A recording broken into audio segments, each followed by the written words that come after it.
Greetings, it's Vaygrim, back again with another episode of Mod Guide. And here I stand, in front of my giant item conduit from Ender.io. Now, we used this last time when CrazyPants MC, the person that is the primary visionary behind Ender.io, when he instituted a new feature called Sticky Mode. Sticky Mode is all about coordinating exactly what goes where.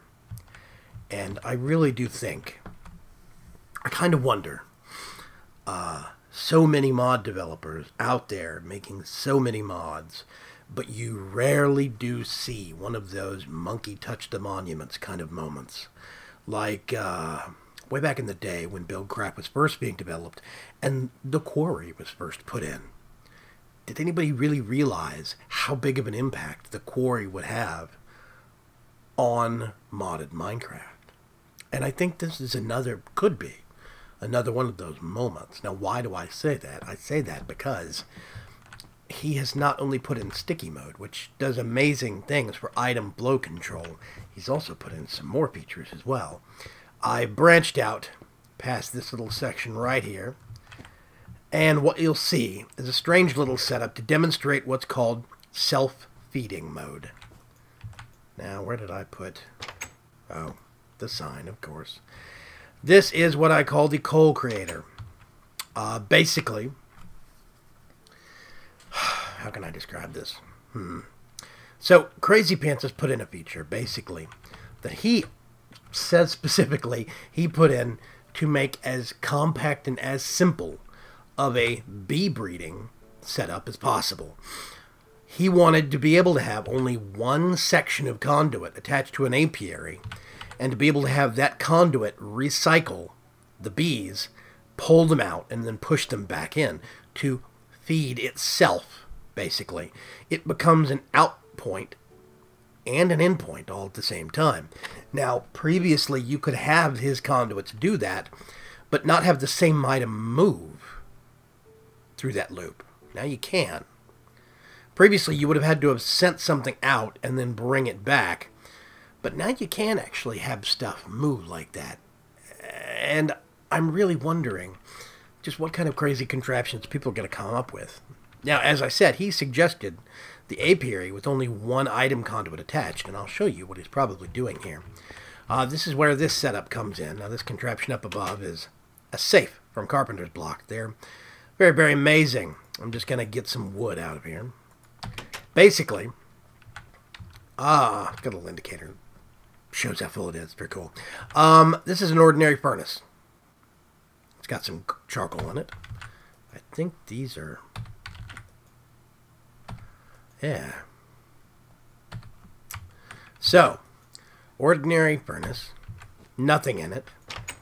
And as you can see with this pipe, I'm holding a Yeta wrench, so you can see through those blocks up there. That's an example of hiding things in blocks with Ender.io. But I'm not hiding anything down here. So, why is this one conduit here? Well, I'll show you. If you right-click right here on the interface, it's set to in-out mode. And here's the subtle new feature right here. Self-feeding enabled. You just left-click on that to turn it on or off. But basically what this means is I have an extraction filter set to pull out charcoal. And when you do that on a furnace, it pulls it out of here. That's why you can put a hopper below. But if you insert from the bottom, it goes into this. So what this is doing, it's extracting charcoal and then pushing it back in. Only one pipe, doesn't go anywhere else.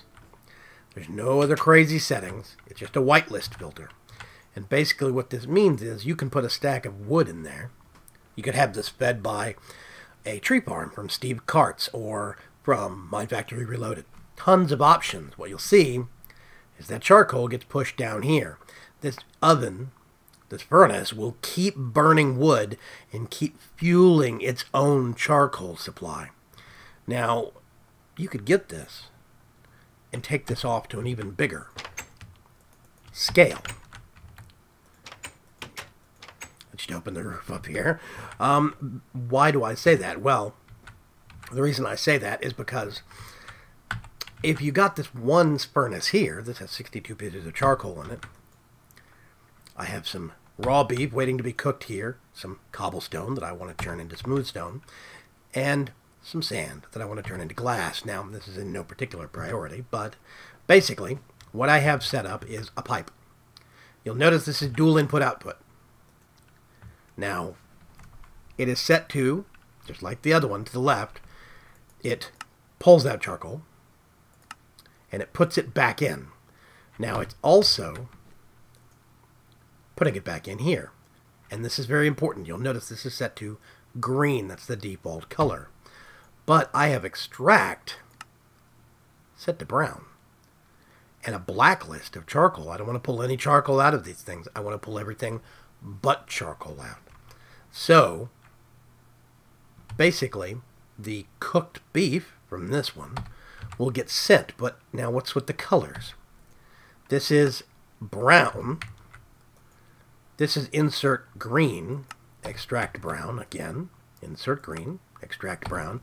But what I have down here is an insertion point into this other safe over here on the right-hand side that is insert brown, which basically means is CrazyPants has added 2 features for item flow control. And I really think this is powerful. You can actually have channels for item control. You could have 16 different channels, one for each color, 16 different flows of items, 16 different kinds of items, all going down the same pipe, branching off to different points based upon how it's colored. That's pretty huge. So in this particular setup, I actually have a switch up here that is set. I'll just close these again. Basically, up here, I actually have a pipe. This is pulling wood out of that safe and pumping it into the top of this furnace. This furnace is going to start cooking wood, and it's going to fuel itself. As soon as it hits 64, it's going to start sending charcoal to the next one. Once that one fills up, this one will start getting charcoal. Once this one fills up, that one will. Which basically means that with this setup, as long as you keep that box full of wood, all your furnaces will automatically stay stocked. That's pretty powerful. It also means that with this setup, see, now this one has received a piece of charcoal, and as soon as another one becomes available, there it is, charcoal. This is cooking its beef, and the beef is getting sent down here. I already had 8 pieces. I got hungry earlier. So now, second, once this one fills up completely, this one will fill up completely, and then this one fill up completely. Once they all get filled up, then basically this one will just keep topping them off. Now what you could also do is make a spare chest down here that receives all of the extra charcoal, the overflow, so this can create a backstock and then supply all the rest of these. This is real powerful. This means that we can have even more compact builds, even more compressed space. That means you don't have as many pipes and as many conduits. Now he's actually gotten 16 different item conduits and compressed them down into one just because of color channels. And my brain starts to warp at the possibilities you can do with that. This alone wouldn't have been possible just a couple of months ago, much less a couple of weeks ago before he put the actual settings in. Now with self-feeding mode, this thing is keeping itself topped off and filling this one up.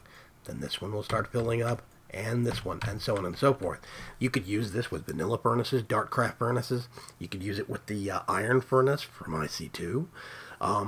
It doesn't have to be this. It could be something like apiaries, what he originally envisioned, only having one attached conduit segment, like this setup right here. You have one attached conduit segment to an apiary. It pulls the bees out and then pushes them right back in. Keeps supplying itself in a loop. You get one apiary that is automated for breeding beestock. there's so many other things you could do with this, and I really would love to hear from you folks on what ideas you've got. Tell me in the comments, or go to CrazyPants' website himself, enderio.com, and he has all sorts of news posts, new versions of Ender.io that have come out with this new update in it.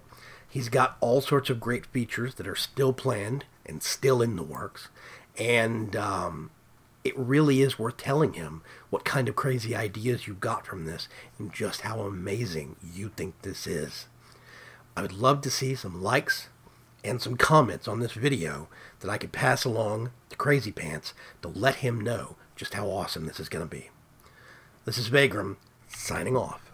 It's been a brief one, but it's been a real powerful one, and I feel that we will be back for probably very soon for even more amazing features from Item Conduits. Again, thank you very much. I appreciate your time, and I appreciate your watching. Bye-bye.